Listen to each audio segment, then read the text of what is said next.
Holy cow. Hi, everybody. So I feel the biggest sense of accomplishment today. I feel like I've moved in or settled in my home. It's been almost a year, or just at a year, since I moved in here. There was a lot of hurdles to jump through before I could get my stuff in here and feel like I lived here at all. Um, Super awesome experience, though. My very good friend, pretty much my best friend, moved away down to Texas and gave me this amazing opportunity to rent his house, and I'll buy it here soon. But um, it's going to also be my plan to get out of Alaska here in a year or so, a couple of years. Um, Not that it's not an amazing place. Summers are fantastic here. I'm so sick of the snow and the cold, though. Over it. My mom and stepdad are moving down to uh, Tennessee somewhere, and they want me to be shortly there behind. And I figured 1 to 5 years I'll be down there. But I finished what I'm doing here. Like I said, I love it up here. The winters are a pain in the ass. Um, it's winter right now here, and dark a lot. Right now, it's as much light as we get here right now. And let me see if I'll swing it that way once. So it's that's as bright as it gets for a few 4 or 5 hours a day, and it'll get less and less and less until we're down to just about an hour and a half, 2 hours of daylight. But it took me so long to get settled in. I finally have an office to work in now, and it's not all perfect and complete, but at least I can go through and vacuum the floors and feel that things are put away in their spots, and laundry's going, and dishes are done and kept up, and there's no trash anywhere, and just the glasses are clean, the tabletops are dusted, and et cetera, et cetera. It's a great sense of self value, and just like you've completed a goal, it gives you a little bit more momentum, more push, and that brings us to the mindset and the goals that we have set for ourselves and what we're doing to attain those goals. Right now I'm doing just that. I'm putting out a video and going to actually upload it this time instead of just recording it and letting it be, but or leaving it where it's at and be, oh, I recorded it, I'm good. No, that's not what I can do. Because nobody sees it, it doesn't go anywhere, it doesn't bring value to anybody. But we are, in the near future, I am going to be calling my show Value Word. One word, Value Word. Just because I'm bringing you value with words, anything you can take out of what I bring to you in these videos is a win for me. And hopefully it leads to a win, or it is a win for you as well. I love helping people. Anything I can do to help people, I definitely will. I'm the guy that'll pull over for somebody on the side of the road if they need a hand. Not to mention I'm an automotive technician, so that's pretty helpful in that aspect as well. But anyway, so I was recently let go of my job. From about a week and a half into it, when I was called a cross-eyed fucking faggot across the shop. It was screamed out across the shop, and from that day forward, I knew that I was facing a hurdle every single day, that I was going to work in a hostile atmosphere, and the boss was the person that started it all. He let everybody know, hey, I'm hiring this gay guy, and we got to watch out what we're saying, and mind our P's and Q's, and we don't need no sexual harassment stuff or anything coming back on us for hiring this guy. And immediately the bully of the place, I say, or the cool kid in school, the high school jock, whatever, I'm just using it as a stereotype, please forgive me. But he's the one that screamed out cross-eyed fucking faggot across the shop, and they record everything, audio and video, in there, and he was right underneath the camera, and I had my earbuds in, and I left them off most of the time so I could hear what was going on around me. And sometimes I would just flat out ignore a situation because I didn't want to alert anybody that I had my volume turned all the way down, or almost all the way down. But anyway, so from then on, I felt just anxious every single day at work, judged, and like I was combating my surroundings at my work every day. And I was discriminated against all the time, and by not my peers there, but by the owner and by people up front that were not, you wouldn't never think that they would do that. I mean, I have written daily log of the situations that had arisen, and unbelievable to me how these grown men and mature adults, we say mature adults, can be okay with the way that they've treated somebody that day and sleep okay. And every chance he got, the owner, he would tear me down and belittle me and make fun of me. And like, he was yelling at me one day about, I've never in my 45 years in this building have ever had anybody have so much medical shit going on. It's ridiculous, going to get your meds here and going to the pharmacy here and got a doctor's appointment here. And I told him when I started there, I have ADHD and I see the doctor monthly.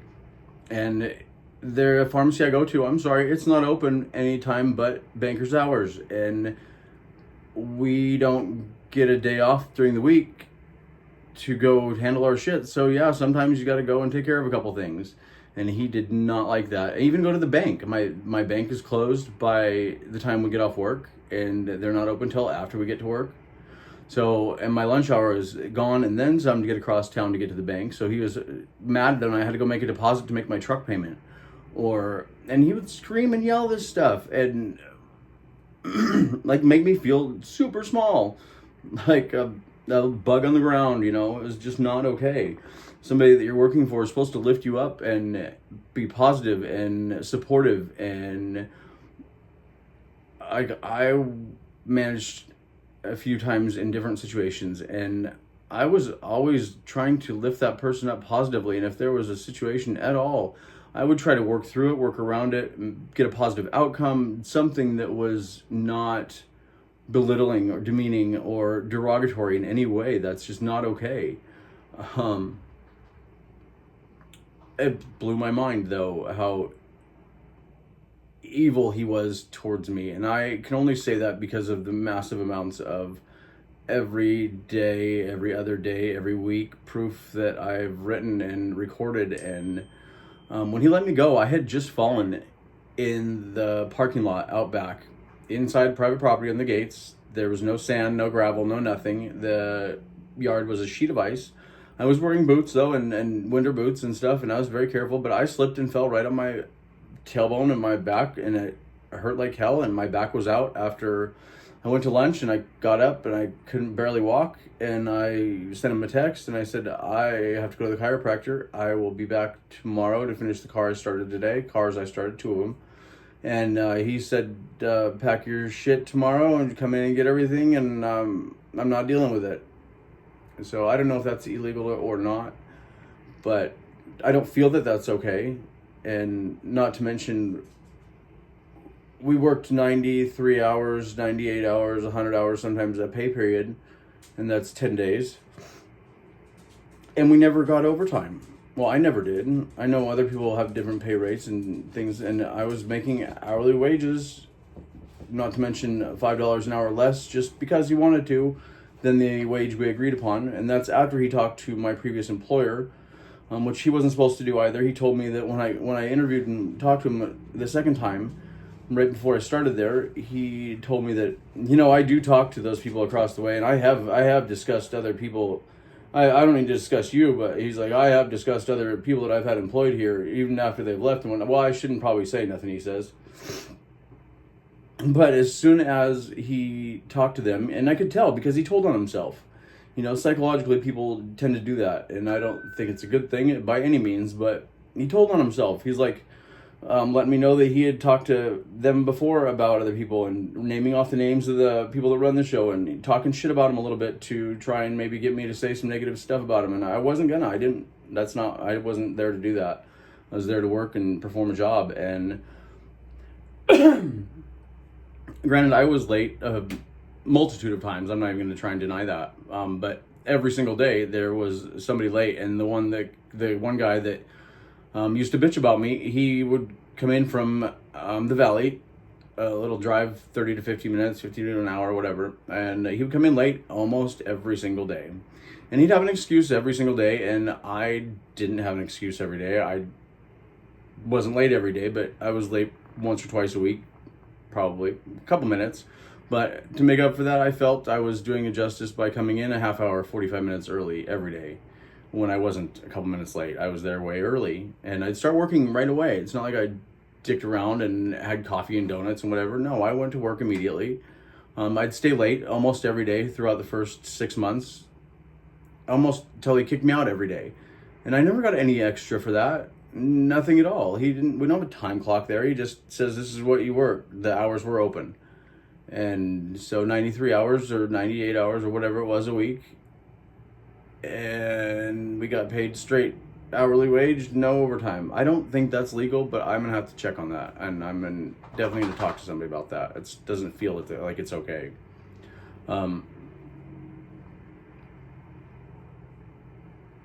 The animosity that I feel he had, the grudge that he held. Okay, so I wasn't smart as I possibly could be. One day I went to work and I was super tired, and I was dozing off while I was at my computer getting information. And he sent me home, and I said that wouldn't happen again, and it didn't. And the day he let me go, he's like, oh yeah, by the way, yesterday, he's like, you were sleeping. It's not possible, not at all. I was so anxious and had so much just anxiety, adrenaline. I don't know what the feelings I was feeling. I was scared, scared every day of what was going to happen next. Very combative atmosphere. And competitive, but not in a positive way, but competitive, I'm going to see how much shit you can do wrong. Or let me point out your faults right now, every day. And let me sit over here and talk about you while I whisper and then look over at you and make sure you feel like a little high schooler or something. No, it was bad. I recorded a couple of our talks, as he would say, and he'd bring up the same thing all the time. When I was dozing off at my computer, he'd bring that up every single time he talked to me. When I stopped being late, completely stopped being late for 3 weeks, didn't have anything positive to say at all. I went from improving my times from 25 plus hours as far as productivity hours. Flat rate is hard to achieve an income if you're not as fast as you'd like to be. I started getting faster, still hourly. He never moved me to flat rate. That's a whole other story. But when I got my hours to 50 and 60 hours, he's like, I'd be happy with 70. He told me in our second or third talk. And then as soon as I started approaching it, I got 59 and 60, his big thing was always said, I go through these sheets at night, these repair orders, and I make sure I add time to every one of you guys. I add time every pay period to you guys.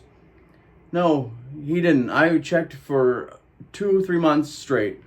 He'd never added a penny to mine. I was missing hours almost every single pay period if he was to go by a flat rate pay. Inaccurate and a cheat and a fraud, definitely. And he has a lot of wool pulled over a lot of people's eyes.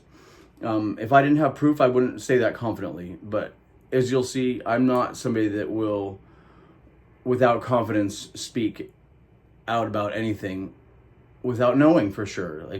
My friends will tell you the same thing. So I'm going to talk to the people that I need to this week and starting Monday and see what I have to do to bring some light to the situation or some educated information to my questions so that I can further my journey with this, because I feel that he needs to be held accountable and he needs to pay the money that he owes me. There's $5 an hour that he promised me. I have a text message saying that I was hired at $40 an hour. Great. Well, he gave me $35 after he talked to the place across the road that I used to work at. That's not okay. And didn't even discuss it with me. Didn't even tell me. He's like, well, this is what I'm giving you now. Okay, that's after I received a couple paychecks. I was like, what the fuck? But anyway, so I'm going to talk to somebody this week. Don't put up with discrimination in the workplace. Sexual harassment. If you're an LGBTQ person, but I don't know how to say that. If you're family, then don't let somebody make you feel smaller for who you are. You don't come into this life with a choice. Hey, I'm gonna like this kind of people or this kind of people. No, you're attracted to who you're attracted to. You want to be with who you want to be with, and the people that don't understand that are small-minded. And I'm really sorry if they don't get it. But I knew at a very young age that I liked guys. I was attracted to guys. That's what I was into. I was turned on by, et cetera, et cetera. You get the gist. So if you're being made feel like some type of way because of your preference in life or your orientation, you got to get out of the situation or bring light to it, to the right people, so that you can have that fixed. You should never, ever be made feel less than, different, or out of place because of the person you like behind closed doors or even in public. But that's not the right way to put that, but you get what I'm saying. I'm saying that if you like guys, if you like girls, if you're LGBTQ person, it's not okay to discriminate against you, to make you feel small or less than or any type of way. That's not okay. Don't put up with that.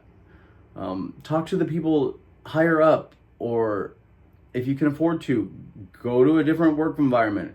The school situation, talk to your guidance counselor, your principal, your teacher. I don't know how big the school is or what your situation is, but if you're being made feel any type of way, my goodness, don't put yourself through that every single day. I literally tortured myself by going to work every day.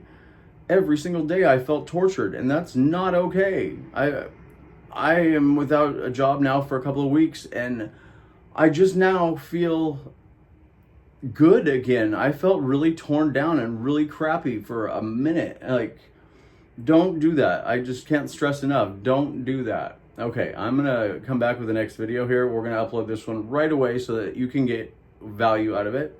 This is Trevor in Alaska with Value Word. We'll talk to you again soon.